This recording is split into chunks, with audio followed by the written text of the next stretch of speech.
Hindi to ordinaryong sculpture. Special to sa akin. Pinagawa ko to bilang alaala ng anak ko. Makahanap din kita. Kakasama din tayo. Talaga na mukha mo, Crisel! You're stealing my life and my body again! Mawalang hiya kayo! Hindi ko kayo matatahimikin! Masyado kayo masayahin. Hindi ko yung gugustuhan. Ako dapat nandiyan, hindi ikaw! Ano na magdasal tayo, bilis! Ba't ako sisadasal natin? Ano ba talaga nangyayari? Sinong sila? Black Lady ko kasi nanggugulo na naman. Napabless ko na to sa pare para lahat tayo protected. I'd like to thank you for choosing our Petty Award for your outreach activity and for your generous donation. By the way, this is Diego. He's one of the stockholders of the hospital. Friend, siya yung kumuha ng baby mo. Tatay ko po yan. May importante akong kailangan malaman sa kanya.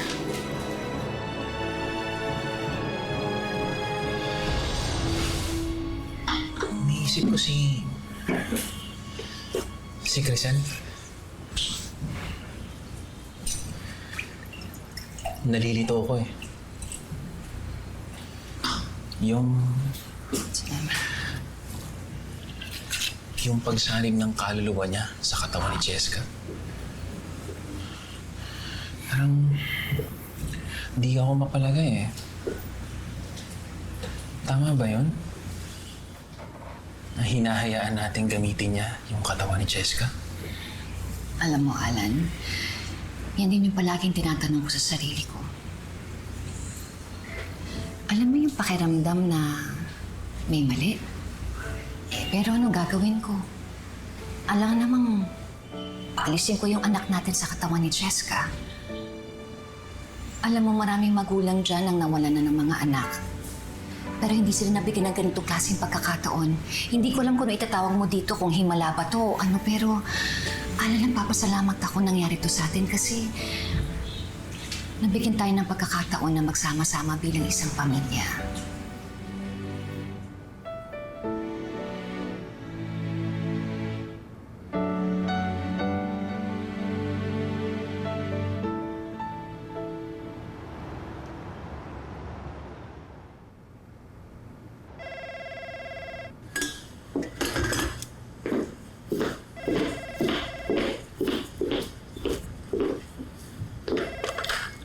Hello?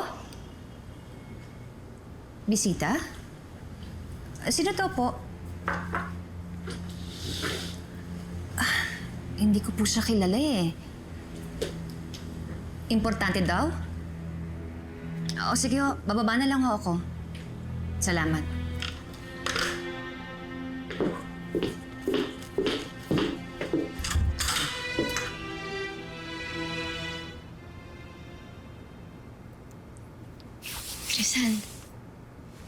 Crisan, gising na.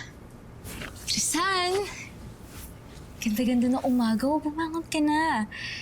Crisan, nakahanda na yung almusal. Tara? Excuse me? Sino po yung naghahanap sa akin? Yung kasama po ni ma'am? Dito po. Ma'am, andito na po siya.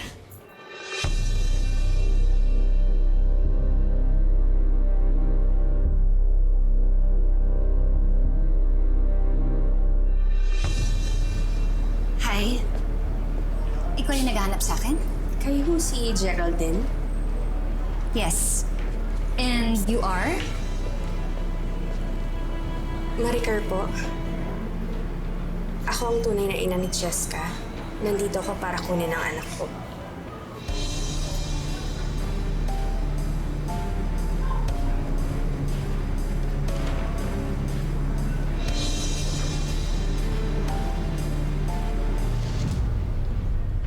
Yan pala, Crisan, ako pa yung nagluto ng almusal natin. Aga mo nagising. Hello!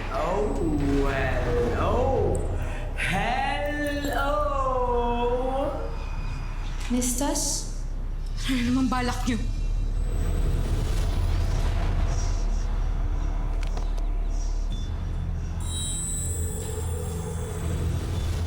May protection. Mahusay. But Black Lady, someone here is not wearing a scapular. Ibig sabihin wala siyang protection.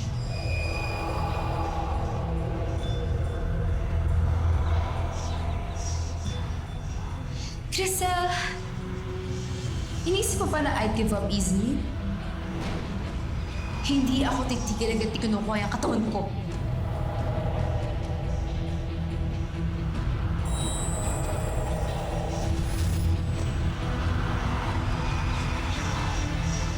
Crisel.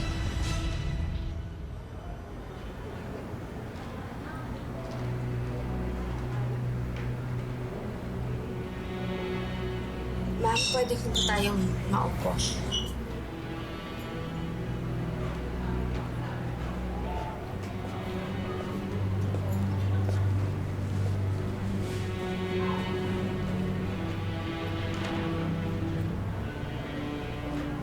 Ano ulit yung sinabi mo? Pasensya na ho kayo kung nabigla ko kayo sa mga nasabi ko. Baka pwede niyo akong pagbigyan na makapagpaliwanag. Babae po ang anak ko, si Grace. Iniwan ko po siya sa kaibigan ko, kay Gladys, nung nag-OFW po ako. Inakala po ni Gladys na hindi na ako makakabalik. Kaya binigay niya po si Grace sa isang lalaki. Kay Raymond. Hindi ibig sabihin hindi ka pwedeng manganak, hindi ka na pwedeng maging ina. Pwede tayo maging pamilya. Ikaw, ako, at ang baby natin. What's adopted ba? Ang ibig sabihin ng adopted, hindi ako ang nagpanganak sa'yo. You're not my real mommy? No, of course, I'm your real mommy. Yun nga lang, hindi ka nanggaling sa taong ni mommy. I was given to you by God? Parang ganon. Okay, I love you, mommy. I love you too, anak. Ma'am, matagal ko na pang hinahanap ang anak ko. 18 years. 18 years na po akong nangungulila sa sarili kong anak.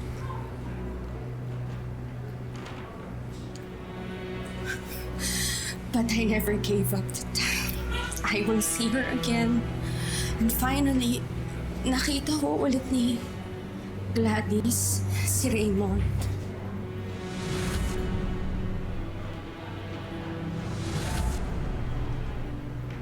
Kaya ko po nalaman na Cheska na po ang pangalan ni Grace ngayon. Dahil ho kay Raymond kung bakit ko kayo natuntun. Nalaman din po kasi namin na kayo po pala ang asawa ni Raymond. Kayo nga po ang nakaampon sa anak ko. Ma'am, kaya po ako nandito ngayon para makiusap.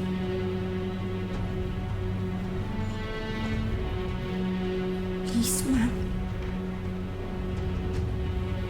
Kung pwede ho, ibalik niyo na sa akin yung anak ko. Balik niyo na po sa akin si Grace.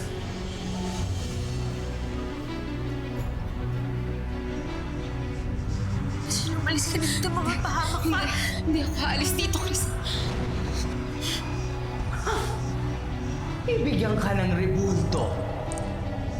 Papakabayani. Kung ako sa'yo, susundin ko yung kambal ko. Dahil oras na tumama sa'yo ito, matatanggal ng kaluluwa mo. Sige na, Black Lady. Bato mo na yan. Ano na magnanakaw na yan?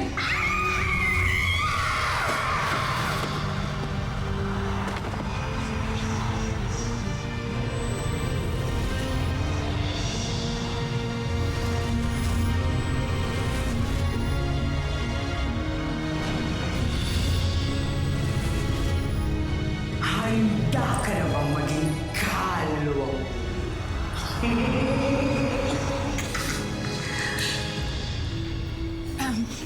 Pasensya na po kayo kung... Actually, hindi ko rin alam kung paano ko sasabihin to eh. Hindi rin talaga ako makapaniwala na sa tinagal-tagal makikita ko na rin po ang anak ko. Alam ko po, ina rin kayo. Kaya maiintindihan ninyo ako.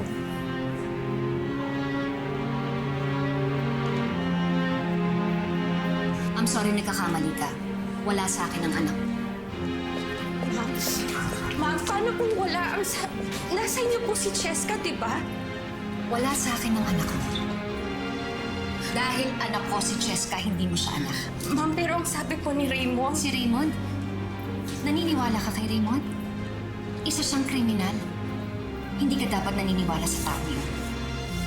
Please, bitawan mo ako. Ma'am, baka pwede naman po tayong mag-usap. May mga habilin ka pa ba?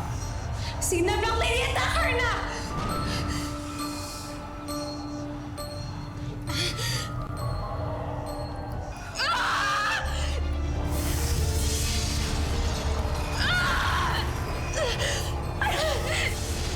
Diyos ko! Alam ko kukulong pa itong sakit na ito sa mga kasalanan na gawa ko. Pero tulungan niyo po kami na kapatid ko. Tulungan niyo po kami. Hindi nakikinig ang Diyos sa mga masamang katulad mo. Walang signal, hindi aabot ang dasal mo hanggang kadiliman lang. Tulungan niyo po kami. Nakikiusap po ko sa inyo, pakinggan niyo po ako. I believe in God, the Father Almighty, Creator of heaven and earth. I believe in Jesus Christ, His only Son, Lord. Was conceived by the power of the Holy Spirit, born by the Virgin Mary, suffered under Pontius Pilate, was crucified, descended into hell. Baby, on the third day, he ascended into heaven, and is seated at the right hand of God the Father Almighty. And from there, he will come again and judge the living and the dead. I believe in the Holy Spirit, the Holy Catholic Church, the communion of saints, the forgiveness of sins, the resurrection of the body, and life everlasting. Amen!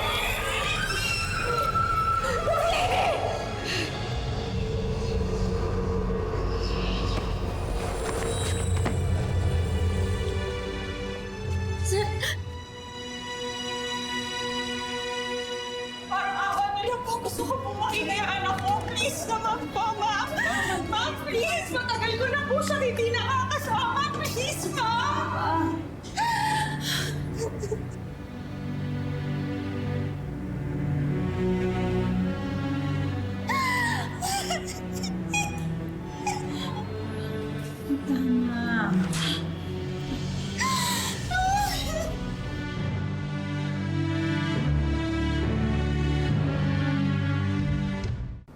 Crystal, gumising ka!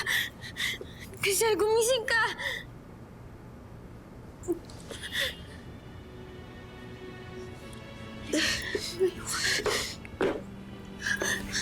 Wala na siya.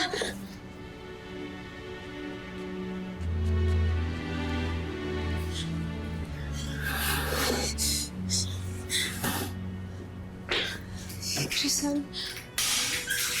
Crystal, asa na si Black Lady tsaka si Cheska?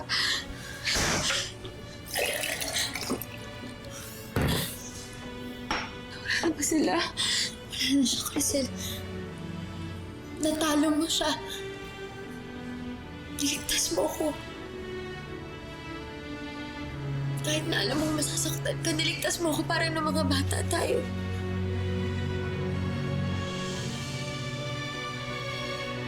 Bawi ko na yun, Kristen, sa lahat ng ginawa ko sa'yo. Salamat, kambal ko, dahil mahal mo pa din ako. Mahal na mahal. Wala nang makakapaghiwalay sa ating dalawa.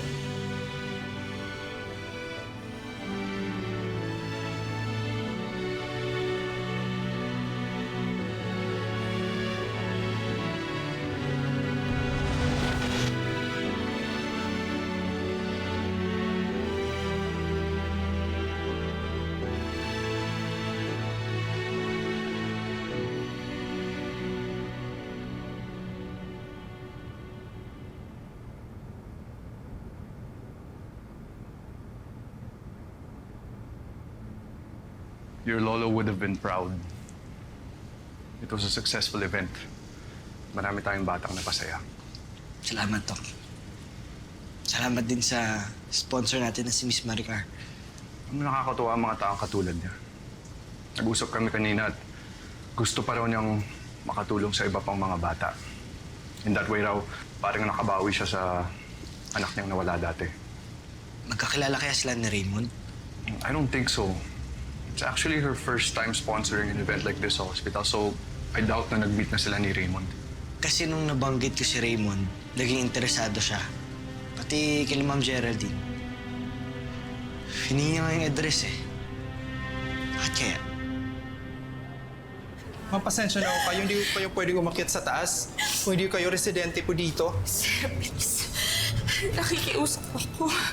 Please lang po. Ma'am, pasensya na ako talaga. Pero pwede ko sana umalis na ako kayo.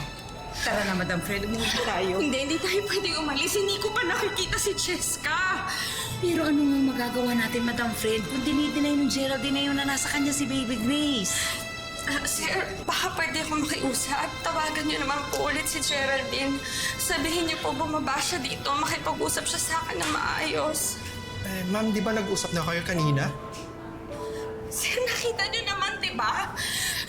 Halata namang iniiwasan niya ako eh. Sir, nakikiusap ako. Sigurado ako magulang din kayo kaya maiintindihan niyo ako. Sir, anak ko po yung nasa kanya. Matagal ko na pong hindi nakikita ang anak ko. Anak ko po si Cheska. Please na po. Nakikiusap po ako sa inyo. Tawagan niyo po si Geraldine. Ayoko pong manggulo dito. Hindi po ako manggugulo kung bababa siya dito at makikipag-usap sa akin ng maayos. Parang... bawal na po siya. Bawal naman po sa akin. Gusto ko po makita anak ko.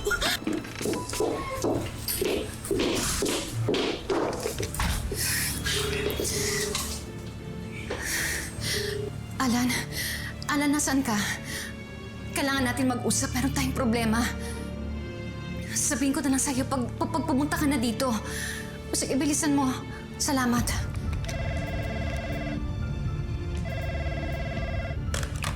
Hello? Hello, ma'am. Sa labi po ito. Nandito pa rin ho si Ma'am Maricar daw ho. Guard, please. Paalisin mo na siya. Nanggugulo lang yan dito eh.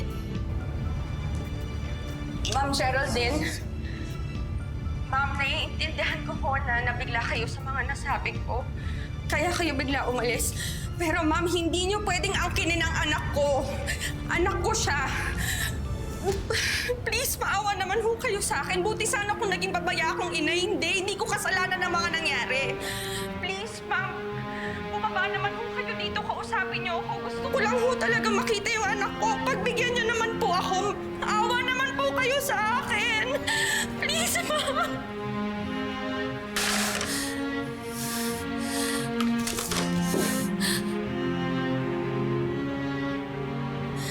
Hello?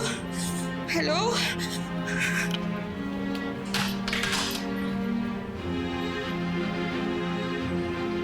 Iniiwan talaga ako. Iniiwan ako. Sorry po talaga, ma'am, pero wala na ho talaga akong magagawa. Hindi ko naman din kayo pwedeng pakatin sa unit nila at bawal po yun. Okay lang, Kuya. Salamat na rin, ha? Halika na, Maricar. No. Hindi tayo aalis dito. Hindi tayo pwedeng umalis dito na hindi ko nakikita si Cheska. Ang tagal ko nang hinihintay ang pagkakataon na to, tapos aalis lang tayo? Paano nga, Madam Fred? Mukhang ayaw ka nang kausapin ng Geraldine na yun, eh. Ma'am, baka humakasuhan pa tayo dito. Huwag na tayo magpumilit. Mahirap po. Nagugulo Ano? Sila pa ang may ganang magkaso? Ako ang nanakawan ng anak? Alam mo, naiintindihan ka namin. We got you. Pero eto nga yun. Walang magagawa yung pag-init ng ulo mo. Yung pagtulo ng luha mo sa sitwasyon na to. Kumalma ka nga. Halika na muna. Sorry. Ma'am, tara na. Halika na muna. Tess, tawagan mo si attorney. Papuntahin mo siya sa bahay ngayon. Kung hindi ko kayang daanin sa maayos na usapan ng Gerald na yan, pues, magdemandahan kami kung magdedemandahan. Magkagulo na kung magkagulo, pero hindi ako papayag na hindi ko mapawi ang anak ko. Sorry, ma'am. Sorry. Nagawa mo dito? Nag-enroll. Bakit? May problema ba? Nag-enroll? Sabi mo nga sa'yo, paano ako nakalaya ng kulungan, ha? Sinakta mo si Crisan pati si Cheska. Wala akong kasalanan. Tsaka hindi akong nauna. Self-defense lahat ng nangyari. Ano ang pinagsasabi mo? Halos mapatay mo na si Crisan. Self-defense? Gago ka ba? Hindi, alam mo, pasalamat nga siya. Nagtimpi pa ako. Alam mo, masyado siyang epal eh. Tsaka pasalamat sa babae siya kasi kung hindi... Kung hindi ano? Alam mo? Kung hindi ano?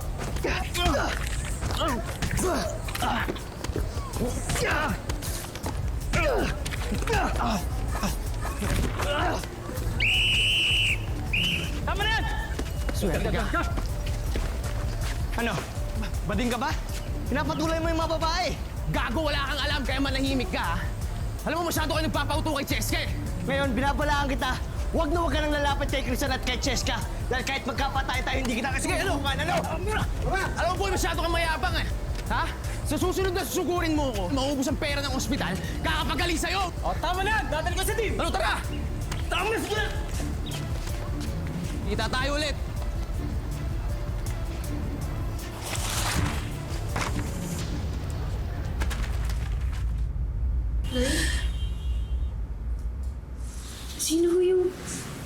Sino yung kausap niyo? Bakit ayaw niyo siyang kausap?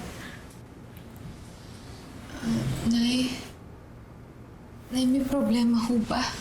Wala. Walang problema. Okay lang ako. Kung pwede, huwag muna kayong bababa sa lobby, ha? Tsaka, huwag na huwag kayong lalabas ito sa unit na to, ha? Please, makinig kayo sa akin. Huwag na muna kayong magtanong ng kung ano-ano. Basta huwag na huwag kayong lalabas sa unit natin. Naintindihan nyo? Ano nangyari dito? Ano nangyari? May inaabot ko kasi kami kanina ni Cheska na nasira ko yung upuan. Liligpitin ako namin.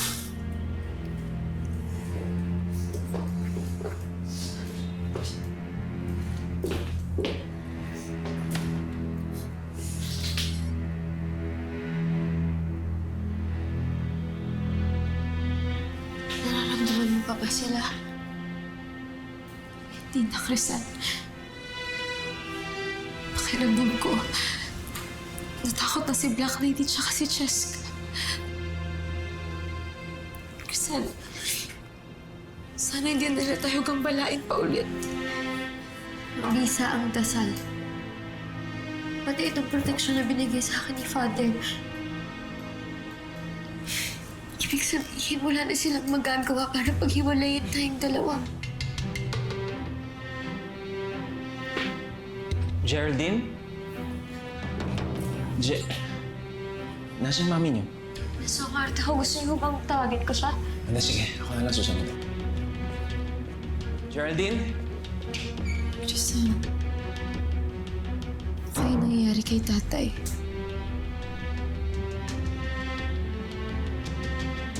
Hindi ko rin alam, pareha sila ni nanay.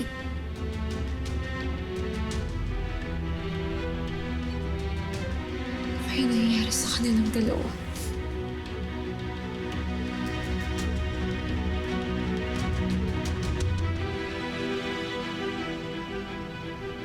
So, ang ibig mong sabihin, itong babaeng to, itong Maricar na to, she's claiming to be the real mother of Cheska. Ewan ko, hindi ko nga alam eh. Kasi parang ang layo naman ng kwento niya sa kwento sa akin ni Raymond noon. Saan galing yung baby na yan? Inabandona ng isang nanay sa ospital. Ang sabi sa akin ni Raymond noon na Cheska was abandoned in a hospital. At doon daw niya nakuha si Cheska. Hindi ko na alam kung sino nagsasabi ng totoo sa kanila.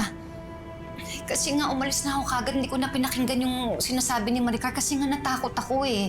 Natakot na ako sa mga sinasabi niya. Pero what if she's telling the truth? kilala natin parehas si Raymond. And never siya naging honest kahit kanino. What if nagsisinungaling talaga si Raymond? Tapos may ibang totoong nangyari. Tapos siya talaga, ang babaeng yan, ang nanay ni Cheska. Hindi. Anak ko si Cheska. Anak natin si Cheska. Dahil yung kaluluwa ni Crisel ang nasa loob ng katawan ni Cheska, kaya anak natin siya. At kahit sino pang mag-claim na siya ang nanay ni Cheska, hindi ako maniniwala, hindi ako papayag. Alam, hindi ako papayag na mawalan ulit ng anak na intindihan mo. Ayoko mawala ulit ang anak ko sa akin. Hindi ko na ho alam kung anong gagawin ko, attorney. Mukhang walang balak si Geraldine na ipakita sa akin ang anak ko. Lalo't ibigay pa sa akin ang anak ko. Kung kinakailangan kasuhan, kasuhan na lang ho natin. Gagawin ko ang lahat makasama lang at mabawi si Cheska. Tatapatin kita, Maricar. Wala na sa usapan ang pagkuha mo ng custody. Dahil hindi na minor de edad ang anak mo. Na di umano, nasa poder nitong si Geraldine. At her age, sabi mo nga 18 na, kaya na ni Cheska ang sarili niya. At pinahihintulutan na rin siya ng batas na magdesisyon para sa sarili niya. Kaya hindi na petition for custody ang armas mo dito. So ano ang dapat natin gawin? Your daughter Cheska is what we call a foundling. Sa batas, ito yung mga bata na inabandona ng mga magulang na inaalagaan ng ibang tao. Hindi ko ho inabandona ang anak ko. Pero ito ang lalabas sa korte, ma'am. Kahit anak mo si Cheska, may kinikilala itong mga magulang. So, what do you want me to do? Just give my daughter up? I can't do that. Hindi ko kakayanin niya. Alam mo ba kung paano nila nakuha ang anak mo? Legally adopted kaya nila si Cheska? Hindi ko ho alam. Gladys? Hala, bakit po ako?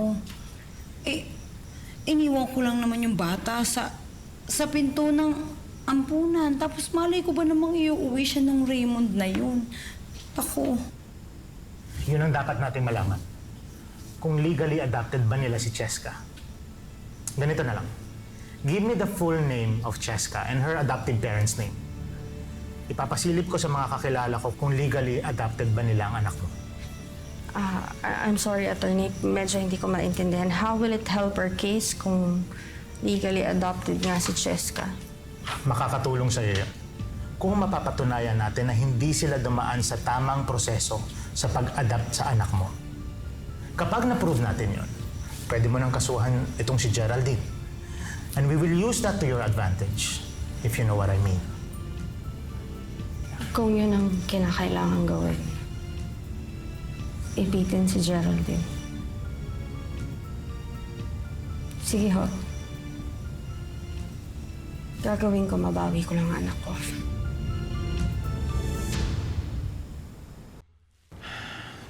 Geraldine, huwag ka na munang masyadong mag-alala tungkol dito. Hindi nila basta-basta makukuha si Cheska sa atin. Lalo na she's legally adopted naman, di ba?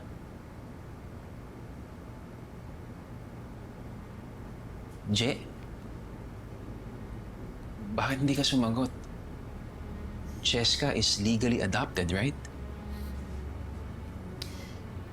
Nung nalaman kasi namin na kailangan pala ibigay yung bata sa DSWD bago maghain ng petition for legal adoption, sabi nila matagal daw yung proseso, mahaba daw. Kaya gumawa na lang kayo ng ibang paraan, ganun? kumuha kami ng midwife eh.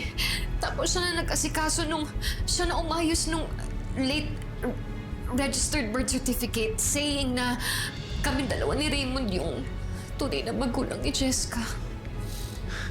Pero Geraldine, bakit naman kayo gumawa ng ganun? Paano ninyo nagawa yun? Ano naman ang gusto mong gawin ko? Antayin ko yung matagal na proseso na yun para lang talaga legally ma-adapt ko si Cheska? By that time na matapos yun, malaki na si Cheska. Baka mamay tanungin niya ako. Hindi ko alam kung ano yung sasagot ko. Tatanungin niya sa amin kung sino bang tunay niyang mga magulang. Natatakot ako. Makukuha ba ni Maricar si Jessica sa amin? Ano makukuha ba niya? Kaya ayoko. No, Geraldine. Huwag kang mag-alala. Hindi nila makukuha si Jessica sa atin.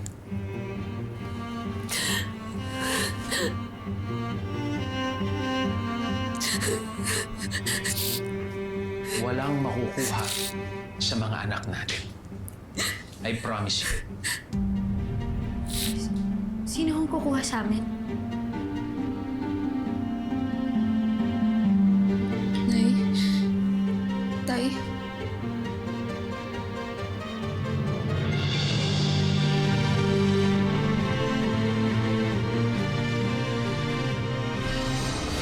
Kontrolin mo yung sarili mo. Alam naman natin na mahalaga sa'yo si Ate Crisan. Pero sabi mo, hindi lahat ng bagay nadadaan sa init ng ulo. Hindi dapat si Geraldine, Cheska o Crisan ang pinapatay natin. Walang mangyayaring kasal kung walang groom.